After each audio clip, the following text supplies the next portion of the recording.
कि चुनाव जब देश में हो रहा है तो 5 साल में चुनाव जब होते हैं तो 5 साल तो किसी कारण से, किसी रैशनैलिटी से बनाया गया है ना, कि उस 5 साल में सरकार का रिपोर्ट कार्ड देखा जाएगा। सरकार ने क्या काम किया है उसका अवलोकन करेगी जनता और दोबारा उसको मैंडेट देगी। आजकल हम लोग क्या देखते हैं कि सारे राजनीतिक विमर्श को जो है चुनावी परिणाम, और ये बड़ी शर्म की बात है और बड़ी बेशर्मी से लोग जो है टीवी स्टूडियो में बैठ करके बोलते हैं रिजल्ट आने के बाद। हम सबको जो है अपने ऊपर एक सवाल खड़ा करना चाहिए कि जब रिजल्ट आ गया है तब ये आप क्यों कहते हैं? रिपोर्टर भी बोलते हैं, पार्टी के स्पोक्स पर्सन भी बोलते हैं, अब असली खेला शुरू होगा। क्या खेला शुरू होगा? ये बेशर्मी हमारे आंख के सामने में हो रही है। जब परिणाम आ गया है, सिंपल मेजोरिटी किसी पार्टी को आ गया है, तो क्या खेला शुरू होगा? ये जो बेशर्मी और बेईमानी है ना, इसको हमको नैतिक बल देना बंद कर देना चाहिए। चुनाव जीतने की अगर बात करते हैं, मध्य प्रदेश की चुनाव हम नहीं जीत गए थे। कैसे मध्य प्रदेश में हमारी सरकार चली गई? क्या कर्नाटक में हम चुनाव नहीं जीत गए थे? क्या गुजरात में हमने जो है वो सिचुएशन नहीं देखा? जो लोग यहां बैठे हुए हैं उसके ऊपर आप तमाम तरीके का आरोप लगाते हैं, और वही लोग जो है जब भाजपा के दफ्तर में जाकर के बैठ जाएंगे तो सब ठीक हो जाएगा।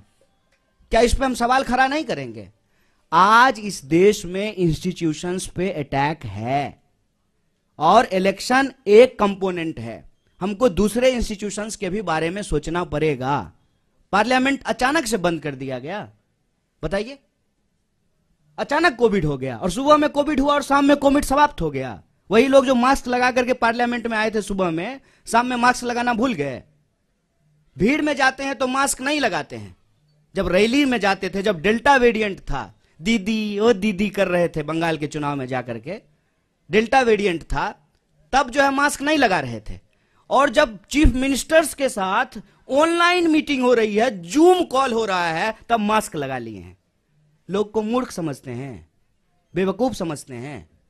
चुनाव हम लड़ते हैं, चुनाव हम लड़ेंगे, लेकिन चुनाव के परिणाम के आधार पर यह कहना कि कांग्रेस पार्टी खत्म हो गई है, तो देख लीजिए कांग्रेस पार्टी खत्म हो गई है तो। जिस यात्रा को आप 7 सितंबर से इग्नोर कर रहे थे, जो ही हम दिल्ली के दरवाजे पे पहुंचे हैं तो पेट में जबरदस्त मरोड़ पैदा हो गया है। तमाम कोशिश कर रहे हैं। पूरे देश में हमको परमिशन लेने की जरूरत नहीं पड़ी, क्योंकि यह भारत जोड़ो यात्रा है, दिल्ली की यात्रा नहीं है। लेकिन जो है दिल्ली में जो है अड़ंगा लगाने की कोशिश की जा रही है। तो इस बात को हम सब लोग समझें। आज हमारा देश जिन परिस्थितियों से गुजर रहा है उसको स्वीकार करें। चुनाव है, चुनाव लड़ेंगे, हारेंगे, जीतेंगे, एक बात है, लेकिन चुनावी प्रक्रिया भी चलती रहनी चाहिए। इलेक्शन कमीशन भी ठीक से काम करना चाहिए। एक सवाल हमारी यात्रा के ऊपर, बच्चे क्यों आ रहे हैं? बच्चों को लेकर के जो है हमारे ऊपर केस किया गया, कंप्लेन किया गया। और मोदी जी जब गए गुजरात में कैंपेन करने के लिए तो बच्चा को बिठा करके अपने साथ चुनाव प्रचार कर रहे थे, तब इलेक्शन कमीशन कहां चला गया? नियम कानून सबके लिए बराबर होगा ना। विपक्ष के लिए जो होगा वही सत्ता के लिए भी होगा। तो चुनाव के इर्द गिर्द विमर्श बना करके ना, हार जीत के इर्द गिर्द, और उस हार जीत में भी कोई नैतिकता नहीं है। जीती हुई पार्टी का विधायक खरीद करके सरकार बना लेना। जब तक यहां थे तो जो है देश विरोधी थे, हरियाणा में ऐसी। तो ये जो सवाल है इस पे हम लोगों को मुखरता से बोलना पड़ेगा। इलेक्शन से भाग नहीं रहे साहब, इलेक्शन हम भी जीते हैं और फिर भी जीतेंगे।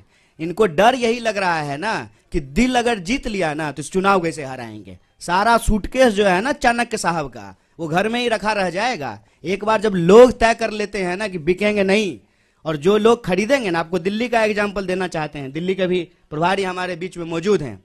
हमारे 2 लोगों को खरीदने की कोशिश की गई। ये चलन पैटर्न हो गया है। अब दूसरी पार्टियां भी ऐसा करना शुरू कर देगी। इस प्रवृत्ति पे हमको हमला करने की जरूरत है। उसके बाद आम लोग जाकर के घर घेर लिए। उसके बाद नहीं नहीं नहीं हम लोग कहीं नहीं जा रहे, हम यहीं रह रहे हैं। जनता के अंदर वो चेतना जगाना, ये हमारी प्राथमिकता है। चुनाव भी होगा, लड़ेंगे भी और जीतेंगे भी।